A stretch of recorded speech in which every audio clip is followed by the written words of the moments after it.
This is CNN Breaking News.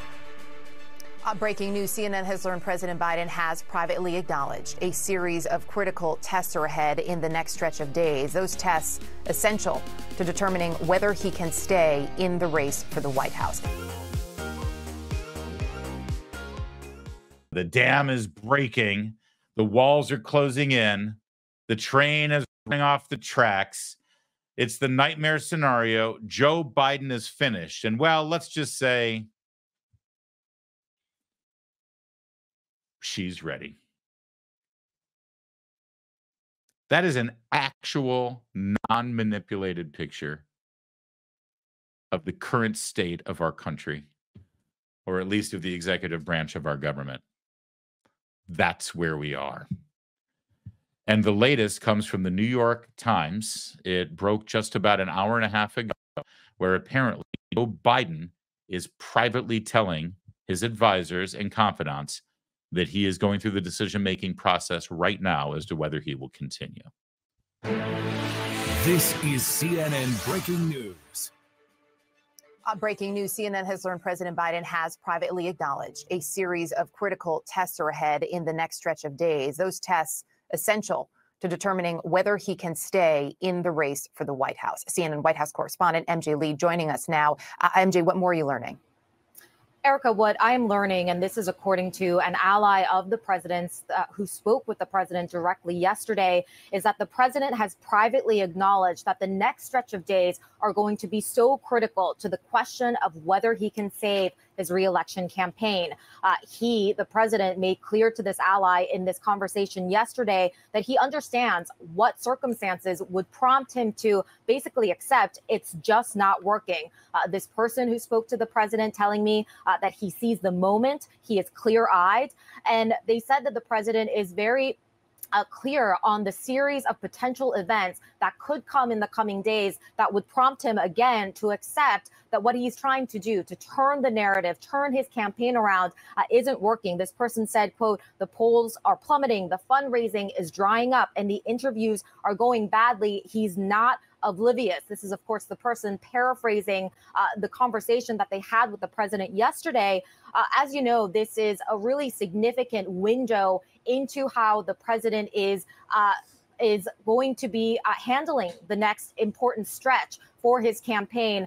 His campaign is in an existential crisis right now, ever since that terrible debate performance last week, and he is under tremendous amount of pressure right now. From Democratic Party leaders, from donors, voters who have said last week, really demonstrated that he is not up for running for re-election or even finishing out the term. We'll let this report finish in a moment, but I just want to point out a beautiful piece of irony. Look at the chyron there. Biden tells ally coming days crucial to deciding if he stays in the race.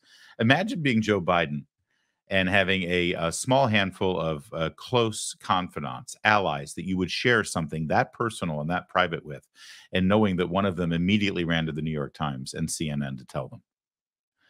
Also, follow-up question, observation, maybe not connected to the first one. Do you think Kamala Harris was one of those close allies that Joe Biden confided in? Or Gretchen Whitmer or Gavin Newsom? Yeah, the knives are out all right, big time. Now, interestingly, I'm also told that in this private conversation yesterday, the president was also chastened and blamed himself, not his staff, for his poor debate performance. He said, I have done too much foreign policy, according to this ally that I spoke with. And he acknowledged that the back-to-back foreign trips that he had leading up to Thursday night's debate had been a mistake. We, of course, heard the president saying that at a fundraiser last night as well. The jet lag and the exhaustion heading into Thursday night just had not been a good idea, the president told this ally.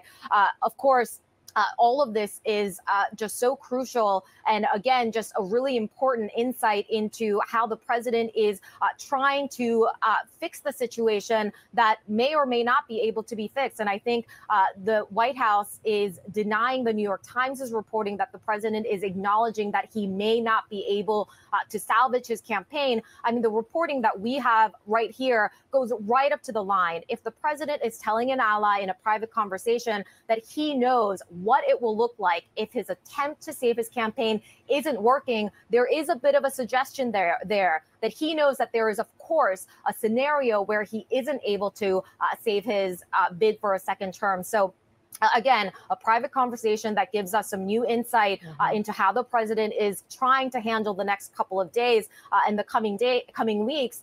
Of course, we know from the White House that they are trying to put a lot more on his schedule to try to show the president in more unscripted settings, like the extended interview that he is going to do on Friday with ABC News. He is going to be getting out there into the country a little bit more. But the big question for the party and for a lot of nervous Democrats that are watching right now is whether any of those things will be enough. Yeah, thank you to Media Research Center for that clip. A pretty stunning development there. Again, that was earlier this morning. The president acknowledging to allies that this may be the time, and he's making the decision-making process. In fact, here's the New York Times headline for you, so you can see exactly what we're talking about. Biden told ally whether he was weighing whether to continue the crisis. The president's conversation is the first indication that he is seriously considering whether he can recover after a devastating performance on the debate stage in Atlanta on Thursday. Private conversations that immediately get leaked to the New York Times and the CNN. Why would they get leaked? Because even the people he confides in want this thing to roll. Even the people he is confiding in want the media narrative to build and build and build. That means his close people who are on his side, who want him to stay, is dwindling even tighter. One of the people he trusted enough to share this information with wants him out. And Joe Biden doesn't even know it. He doesn't even know that the person he confided in is actually working to get him out. Why else would you leak this? Why else? One of the things is you see discussions, you're about to see a bunch of Democrats who are sort of starting to thread that needle, starting to walk down that line and say, yeah, maybe it's time. Or they're speculating, well, if he does decide to go, here's what we'll do. You know, if you even engage in that speculation, it means that you're kind of pushing this along. I want you to notice one thing as we continue to see these clips I'm about to show you. First, just as a visual aid, that's where we're headed. And secondly, recognize that every single thing that you're hearing is a political calculation on November, right? Even this, you know, weighing whether to continue in the race, whether he can recover from the devastating performance. All of it has to do with whether he can pull it together to stay on the ticket to beat Donald Trump. Nowhere from the New York Times, from CNN, and the reporter you just heard from Kamala Harris, from you're about to see Nancy Pelosi, Jamie Raskin, James Clyburn. None of them ask the one fundamental question, the only question that should be asked right now. What is in the best interest of the United States of America? All of this is a political calculation about Donald Trump and November. All of this is a political calculation about retaining power and holding on to the White House, keeping the Justice Department and the FBI and the CIA and the military under our control. That's what this is all about. Nowhere along the line. And by the way, none of the reporters interviewing Nancy Pelosi and James Clyburn and Jamie Raskin, none of them say, but wait a minute, sir, excuse me, madam, what about the Constitution? What about the safety and security of the United States of America? What about having a competent man who can be our commander-in-chief as we face foreign enemies, terrorists, Russia, China, people who will do us harm, you know, all the people that the president's son does business with, those guys. If he's incapable of being on the ticket and running for office, then how in the is he able to run the country? But all of it is about whether he stays as a candidate, not about whether he keeps his job, which is kind of critical. And again, nobody asked the question, what's in the best interest of our country, our military, our functioning government, and the people of the United States of America?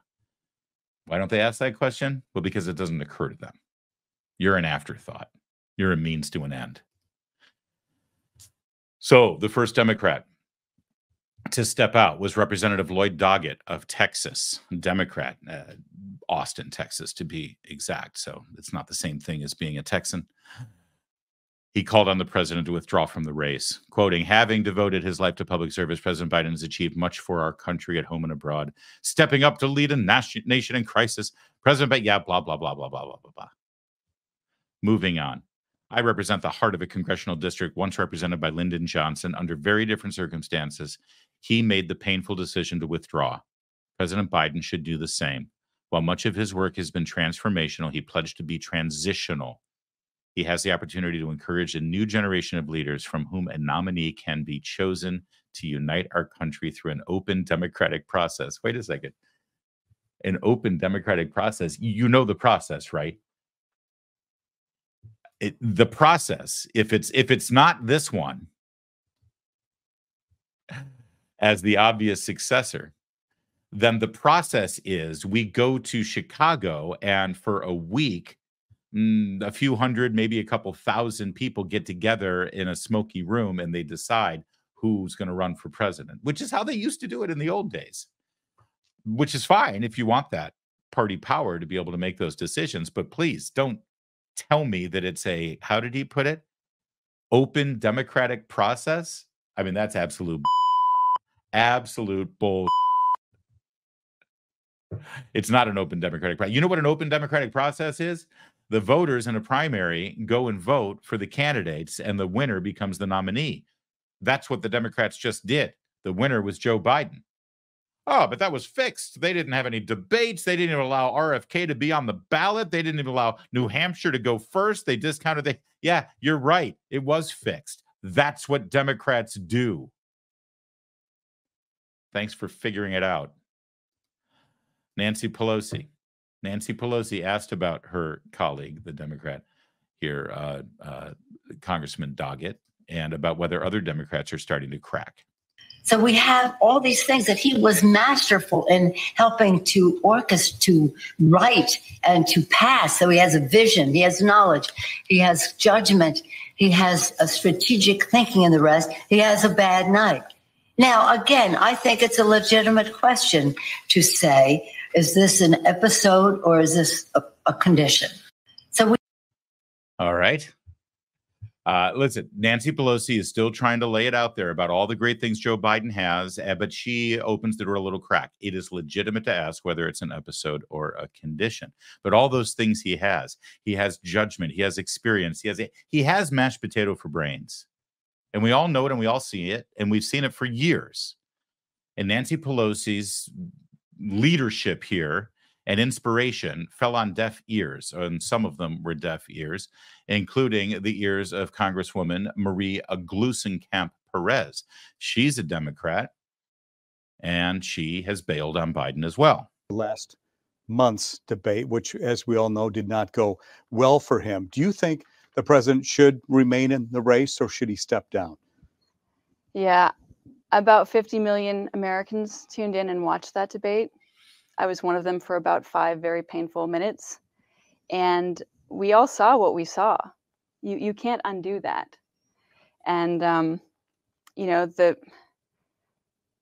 truth, I think, is that Biden is going to lose to Trump. I know that's difficult, but I think the damage has been done by that debate. Should he step down then now, do you believe, or stay in that race? Well, a core tenet of democracy is that you accept the results of an election.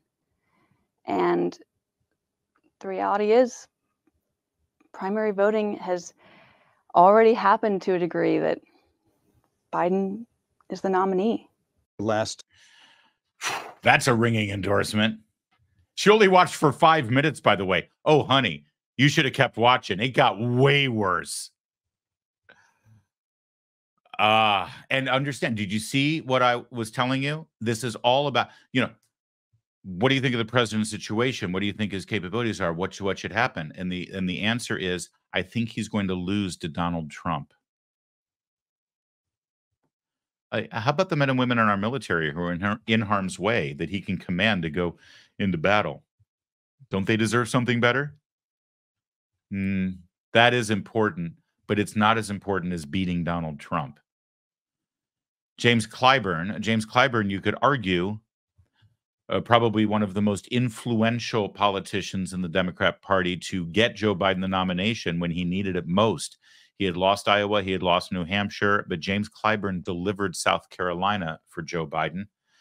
It was at that point where Barack Obama and the party elders decided we can't let Bernie Sanders be our nominee. He's too dangerous.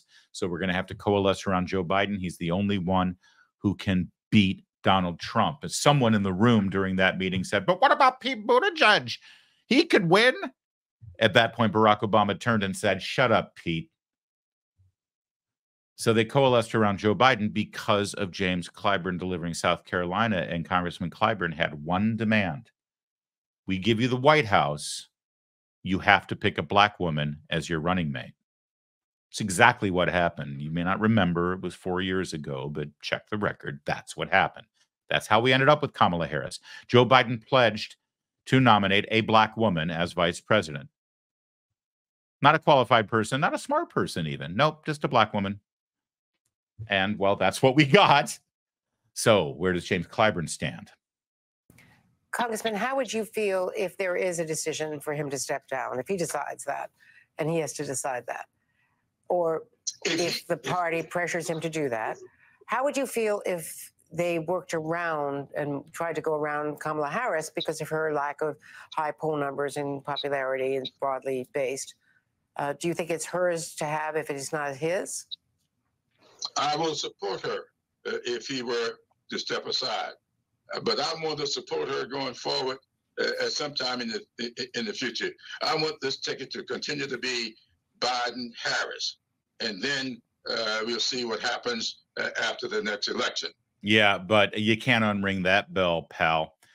He should have never said what he just said, which is, I will support her if he steps aside. Everything else he says here as he's trying to clean up that mess. But I don't think that should happen now. I think that we should stick with the ticket we got, and I'll support Joe, and Joe should be the nominee, and Joe's going to win. And no. We stopped listening. We stopped listening after James Clyburn said, I'll support Kamala if Joe steps aside. That's all we need to hear. That's all Democrats need to hear. Jamie Raskin. Jamie Raskin is a Democrat from Maryland. You may recognize him because he is the tip of the spear on all the anti-Trump lawfare coming out of the House. He was the impeachment manager against Donald Trump. He is the ranking member on Judiciary, trying to stand in the way of Jim Jordan getting to the bottom of the Hunter Biden laptop and other Biden family crimes. He is critically important to protecting Joe Biden. What does he say? Do you agree with Congressman Doggett? Well, look, we are the party of democracy and freedom right now, and everybody is asking one question within the Democratic Party. And I know that's true of President Biden and Vice President Harris and my friend Lloyd Doggett and everybody in the House and the Senate and all of the members of the Democratic Party, the tens of millions of people across the country, which is, how do we defeat Donald Trump? And how are we going to defeat the threat of authoritarianism and keep the progress of democracy and freedom moving forward in the country? And we are not operating like an authoritarian religious cult the way that the Republican Party operates now. There will be lots of discussion and lots of people weighing in. And I know this is a moving target. It's got to happen quickly. But I can guarantee you, Chris Hayes, there will be massive unity and focus on that task when we get to the end of this process. And it's happening very quickly. All right. So let me translate a ton of that for you, if I could. Joe is done. Now we just have to decide who it's going to be to replace him. It's going to get ugly, but we will all unify behind whoever it is because Donald Trump is the real enemy here. Now that I've translated it for you, let's point out the irony of all of the things Jamie Raskin said about Democrats and about you. Let's start with this. We are the party of democracy and freedom right now. And we're the party of democracy and freedom. And now let me explain to you how a small handful of us are going to decide who the next president is, despite what the voters in our own party have just said over the last year in the primaries. But we're the party of democracy, right? And then he went on to say what then about Republicans? And all of the members of the Democratic Party, the tens of millions of people across the country, which is, how do we defeat Donald Trump? And how are we going to defeat the threat of authoritarianism and keep the progress of democracy and freedom moving forward in the country. How are we going to get together in a little room and decide who our nominee is going to be and thwart the will of the voters of the Democrat Party during the primaries so that we can stop authoritarianism? How can we exercise our own authoritarianism so we can stop authoritarianism? Is exactly what he just said. And we are not operating like an authoritarian religious cult the way that the Republican Party operates now. There will be lots of discussion and lots of people weighing in. So all of you, the majority of the American people, based on all of the polls for the last several months, if you dare to say that Donald Trump is your choice for president, you're actually part of an authoritarian religious cult. Remember when we were told that our country needed to be unified? We needed to come together. We needed to stop being so angry at each other. It was Joe Biden, I think, that said that, wasn't it? Maybe he was having a bad night. That was one of the bad nights when he said things like that. And so they're not a religious cult, Jamie Raskin says. But he also, at the same time, promises you that. And I know this is a moving target. It's got to happen quickly. But I can guarantee you, Chris Hayes, there will be massive unity and focus on that task when we are not a religious cult. I don't know who our nominee is, but I guarantee you we'll all be unified behind them. I don't know. That sounds sort of culty to me. They are a cult. But unlike other cults that are all about, promoting one person or one idea blindly and slavishly, they're not for something. Their cult is about being against something. Against you and Donald Trump. If you want to look at the polls, you can look at the polls, but they're not good on the national level. I think that Joe Biden has dropped close to 3 points since the debate. On a state-by-state basis, if they held the election today, he would lose Virginia. He would lose New Mexico. He would lose New Hampshire. These are states that have not gone for a Republican in a very, very long time. But Joe Biden would lose those states if the election were held today. And I'm told by many people who engage and observe these things that more important than the polls, you should look at the betting books that allow you to bet the futures on a political candidate. And as of now, Kamala Harris, of all the potential Democrat nominees, Kamala Harris is the clear favorite over Joe Biden even. That's where we stand right now. Terrifying, isn't it? Absolutely terrifying. Let's have Karine Jean-Pierre give us one final word on all of this, because one thing we can be assured of is that this whole scene playing out since Thursday does call into question the succession per the Constitution, who the next president would be, who her running mate might be if she becomes the president. All of these things are in play. Whether he stays in office and she becomes the nominee and runs as the vice president, it's a lot of moving parts. You would think that Joe Biden and Kamala Harris will have discussed it over the last 5 days. You would think that. Has the president had a chance to speak one-on-one with Vice President Harris since the debate? I can't speak to any conversations that they've had, and so I'll just leave it at that. I don't have any readout of a conversation between the two of them. Yeah, they haven't talked because they hate each other. It goes all the way back to the primaries when Kamala Harris called Joe Biden a racist. Yet, we're told on the schedule today they did have lunch. That's nice. I wonder what they talked about, don't you?